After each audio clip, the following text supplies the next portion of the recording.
नमस्कार. सर्वांच्या सोशल चर्चामध्ये स्वागत आहे. महायुतीचा नवा formula, Bhajap 150 plus, CM Shinde, Ajit पवारांना इतक्या जागा.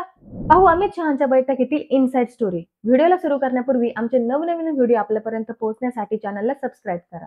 राज्यात विधानसभा निवडणुकांची जोरदार मोर्चेबांधणी सुरू असून जागा वाटपाच्या चर्चांना वेग आला आहे. आगामी निवडणुकांची तयारी, जागा वाटपाचा फॉर्म्युला तसेच रणनीती ठरवण्यासाठी केंद्रीय गृहमंत्री अमित शहा सध्या महाराष्ट्र दौऱ्यावर आहेत. अमित शहा यांच्या या दौऱ्यावेळी महायुतीच्या जागा वाटपासंदर्भात चर्चा झाली.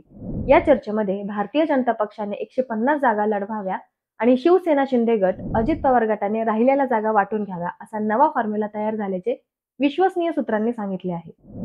याबाबत माहिती अशी की केंद्रीय गृहमंत्री अमित शहा यांच्या महाराष्ट्र दौऱ्यावेळी छत्रपती संभाजीनगरमध्ये महत्वाची बैठक पार पाडली. छत्रपती संभाजीनगर शहरातील हॉटेल रामामध्ये झालेल्या या बैठकीला केंद्रीय गृहमंत्री अमित शहा, मुख्यमंत्री एकनाथ शिंदे, उपमुख्यमंत्री देवेंद्र फडणवीस, अजित पवार, प्रफुल्ल पटेल आणि महत्वाचे नेते उपस्थित होते. या बैठकीत आगामी निवडणूक आणि जागा वाटपाच्या फॉर्म्युल्यावर चर्चा झाल्याचे सांगण्यात येत आहे. सूत्रांनी दिलेल्या माहितीनुसार विधानसभेला भारतीय जनता पक्षाने 155 ते 160 जागा लढवाव्या आणि राहिलेल्या जागा शिंदे गट तसेच अजित पवारांच्या राष्ट्रवादीने घ्याव्यात, असं अमित शहांनी सांगितल्याची माहिती समोर आली आहे. तसेच भाजप कोणत्याही परिस्थितीत 150 पेक्षा कमी जागा लढणार नाही, असंही अमित शहांनी स्पष्ट केल्याचे सूत्रांनी सांगितले आहे.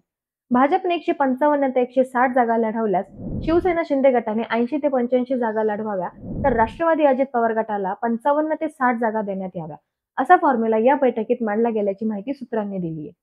दरम्यान भाजपने 150 ते 160 जागा लढवल्यानंतर राहिलेल्या जागा वाटप करताना एकनाथ शिंदे, अजित पवारांनी देवेंद्र फडणवीसांशी चर्चा करून निर्णय घ्यावा, असंही शहांनी सुचवल्याचे सांगण्यात येत आहे.